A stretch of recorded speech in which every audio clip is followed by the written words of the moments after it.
Zer pentsatzen dute euskal gazteek hezkuntza arautu eta ez arautuaz? Edo euskaraz eta hizkuntza politikaz ze iritzi dute euskal gazteek?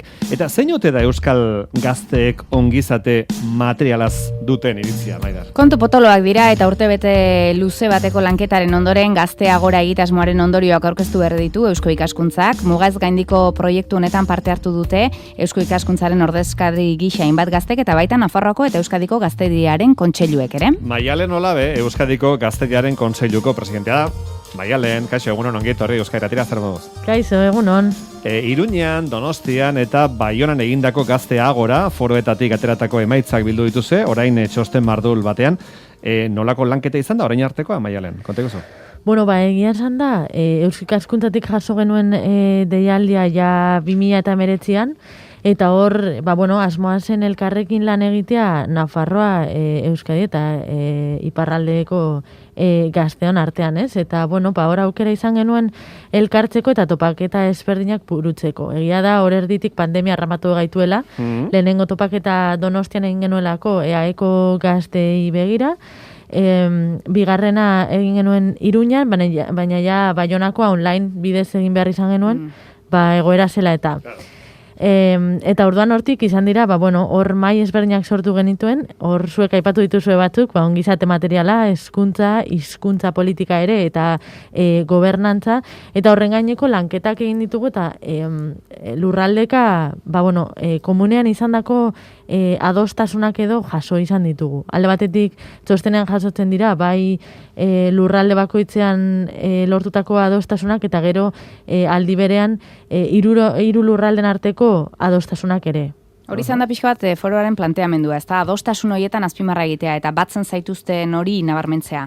Bai, azken finean gazteak gara eta gazten egoera kasu batzuetan antzekoa izan daiteke, eta hori ikusi dugu eta beste batzuetan ezberdintasunak ere batzen gaituzte.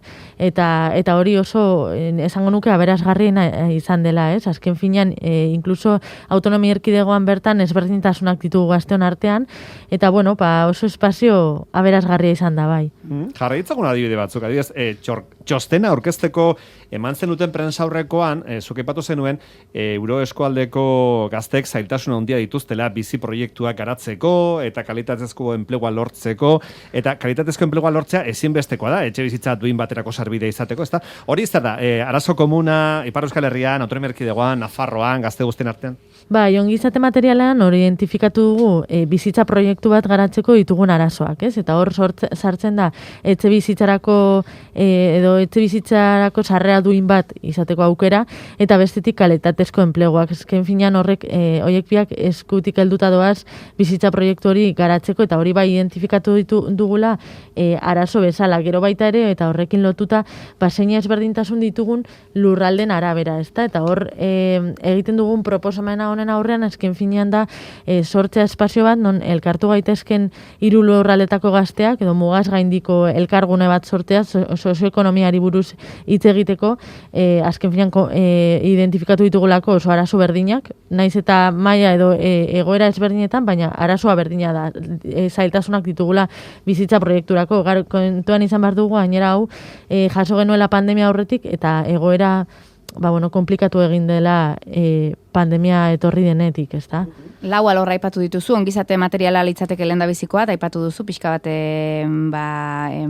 enplegua eta etxe bizitzaren inguruan ze zailtasun dituzuen gazteak. Euskara eta hizkuntza politiken inguruan, kasu horretan ere adostasunetara iritsi zareten, bateko eta besteko gazteak? Hori identifikatu duguna aldi batetik izan da, edo zeintzuk diren erronka komunak izan da, Euskara lurraldearen aberastasuna dela, ez? Eta hori aman komunean dugun puntu garrantzitu bat da. Bestetik ere, identifikatu dugu zelan dugun Euskararen estatusa desberdina dela lurraldearen arabera. Eta gero baita ere batzutan oso harremanduta egon dela politika edo ideologiarekin, ez? Eta hor, eskatzen dugu, edo egiten dugun proposamena da, azken finean, administrazio publikoak lebituntasun osoa babestea, eta beharrezkoa ikusten ditugula euskaraz aritzeko espazio seguruak.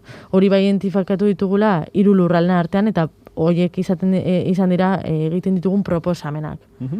hezkuntza arautu ez arautu, dikotomiaz, zer diote gazteek? Bai, hezkuntzari dagokionez, egia esan da oso zentratu da, gehiago zentratu gara hezkuntza formalean, esan dezakegu, hor eskatzen dugu alde batetik, eskidetza eta anistasuna txertatuta edo horien baloreak txertatuta egon behar direla gure hezkuntza ereduan. Baita ere ikusten dugula hezkuntza komunitatea indartu behar dugula eta indartu esaten dugunean ikusten dugu ikasleen papera areagotu behar dela, ez? Hau aktiboagoa izan behar dela. Baita ere,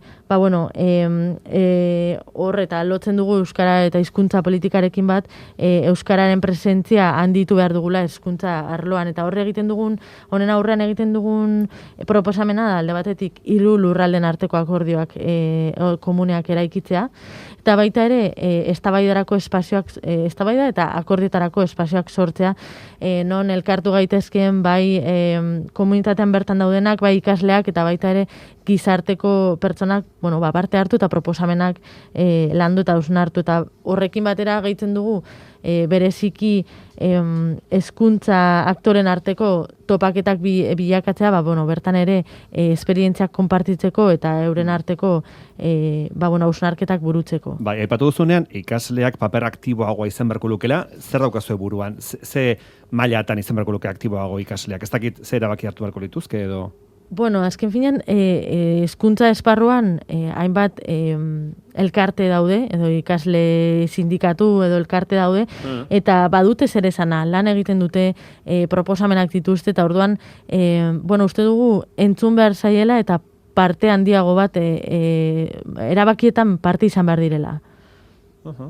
Eta laugarren puntua, gobernantzari dagokiona, gazteon parte hartzea eta alduntzearen inguruan ze aipatu duzu, Bai, kasu honetan hitz egin dugu, azken finean gazten parte hartze politikoa aldundu behar dugula, espazio horiek sortu eta babestu, eta baita ere metodologia berritzaileak kontuan izatea, ez? Hor ikusten dugu partaietza ereduak aldatzen joan izan direla eta horretara egokitu behar dugula gaur egungo egoera eta orduan hor egiten dugun proposamena azken finean da administrazioek gazteentzako dituzten baliabideak edo baliabideak eskaini parte hartze espazio horiek aurrera eramateko, ez? Eta baita ere ahalbidetzea sortuta dauden espazioen artean ere harremanak izateko. Hau da, adibidez kontseilloak ditugu Nafarroan eta Euskadin, ez da iparralden kasuan ez da horrela, eta aukera izatea eta ahalbidetzea horrelako espazioak egotea gure artean ere hitz egiteko, lan egiteko eta hausnartzeko ere. Lehen esan duzun baiale momentu batean, ez da, hitz egin duzue, Ipar Euskal Herriko, Nafarroako eta Autonomia Erkidegoko gazteekin, eta denen iritziak eta gogoeta jaso dituzu, eta esan duzu, gauza askotan, kezka komunak daudela, baina diferentziak ere badaudela, eta diferentziak aberasgarri izan itezkela, ez?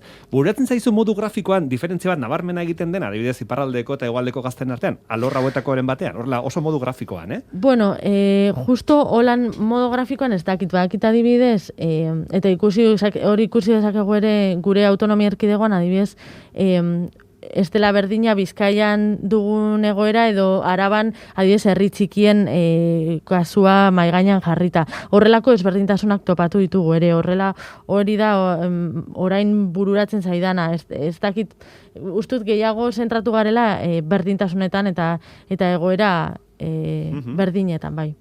Eta behin Gazteagora foroko emaitzak argitaratuta, zein litzateke hurrengo pausua? Orain aurkeztu berri ditugu, baina nahi dugu espazio hau jarraitza eta asmoa da apirilean berriro elkartzea. Kasu honetan asmoa da 3 lurraldetako gazteak elkartzea, ez dakigu oraindik online edo presentzial egin dugun, hori egoeraren arabera izan beharko da. Eta asmoa hor praktika, bai mai ezberdinetan jarraituko ditugu gai berdinak jorratzen eta asmoa da jasotzea eta orain zabalduko dugu urtarriak 25 zabalduko dugu epea jasotzeko ere proposamenak praktika egokien edo praktika honen gainean, ez? Adibidez dugu Nafarroan gazte parlamentoa eta orduan horrelako ereduak ekartzea eta ezagutzea ikusteko emetik aurrera zein proposamen edo zein pauso eman alditugun. Azken finean lortu nahi duguna da sare hau jarraitzea lanean. Maialen Olaberekin ari gara izketa, Maialen Euskadiko Gaztetiaren Kontseiluko presidente zarazu, eta karguan 5. urtea betetzera zoaz, legegintzaldi bat baino gehiago, zuen karguan zenbat urtez behin berritzen da? 2 urtez behin, hori da. Eta martxoan berriz ere, hautagaitza aurkezteko asmo duzu?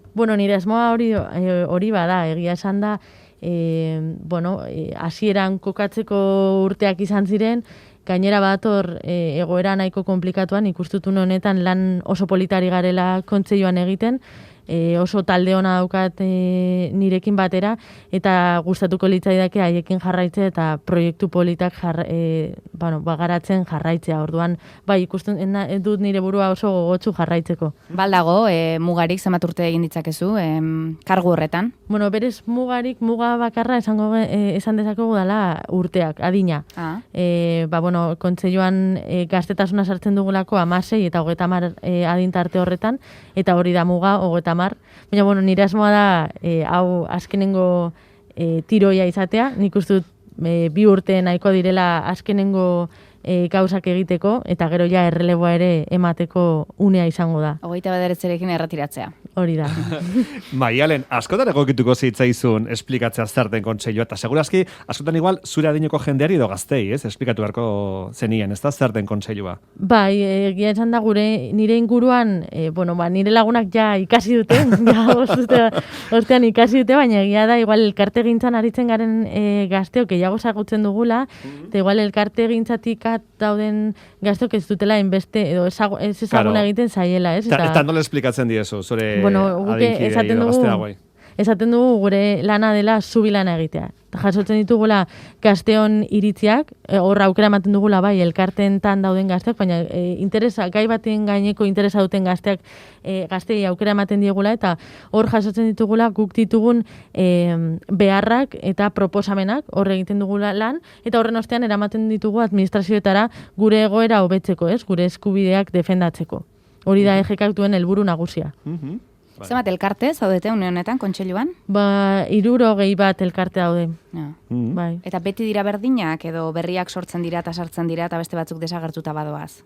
Batzuk desagertuta badoaz, azkenean gaztetasuna ere aldatuz doa, eta batzutan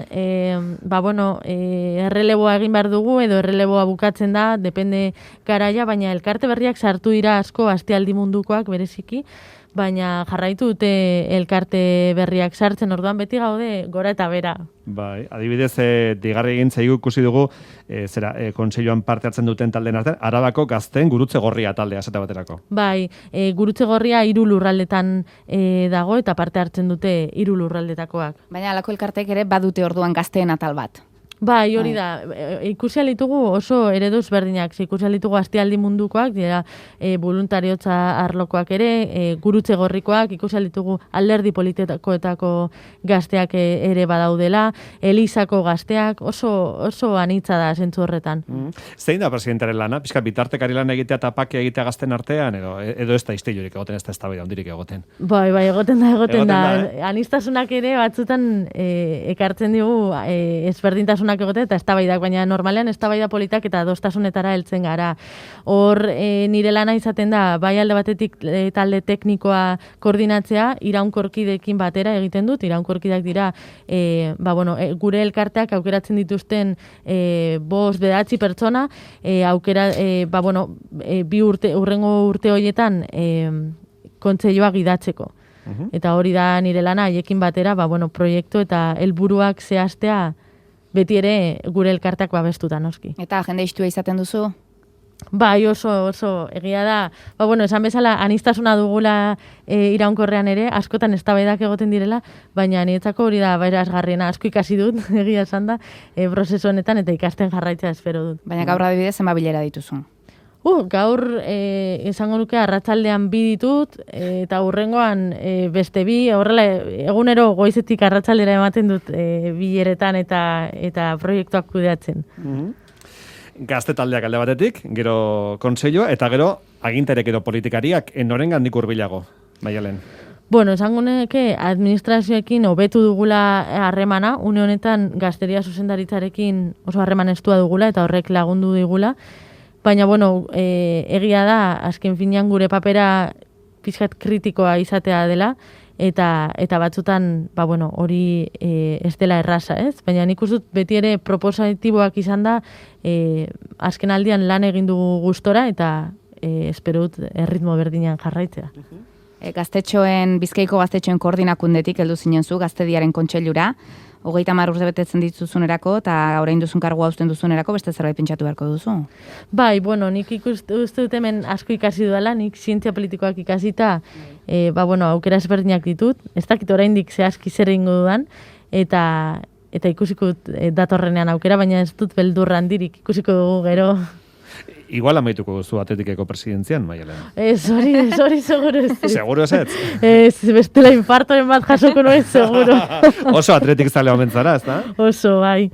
Zer daukazu bazkidetza konpartitu bat? Bai, orain arte izan nuen karneta alokatuta, eta orain nire bikotearekin berak dauka karneta eta konpartitzen dugu. Bion artean banatzen ditugu partidoak. Beraz, elkarrekin ezin joan partida bat ikustera? Ez, baina ia hobeto, bestela, Ospatu zenuten igandean etxean, Superkopako garaipena? Bai, ikusi genuen partido eta gero ezin lo.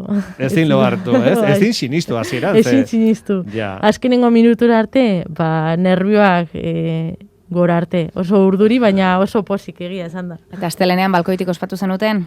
Bueno, guk plentzian gaude, orduan urrunetik, baina bai. Ospatzen jarraitu dugu, oraindik ere ospatzen jarraituko dugu. Itxasoa ikusten alda, zuen plentziako balkoitik? Urrunetik, baina bai, ikusten da.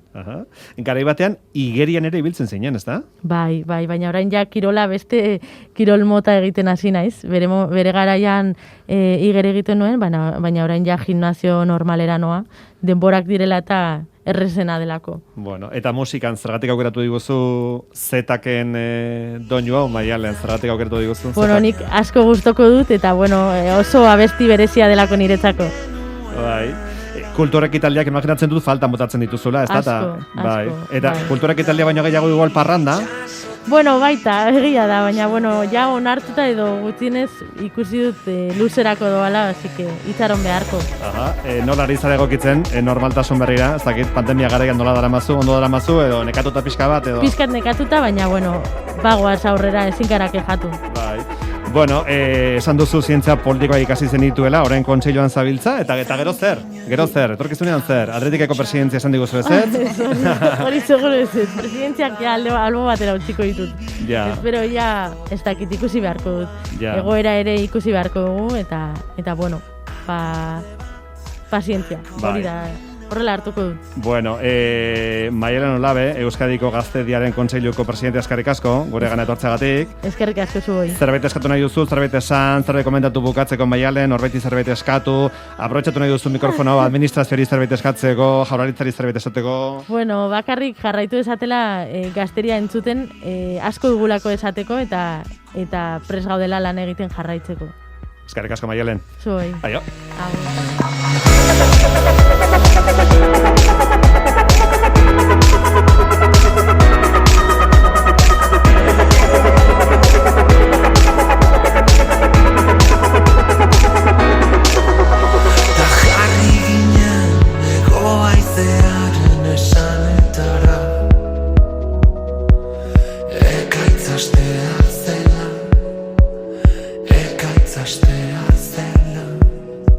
Begiak itxi dazken besarkada bat erori bitartean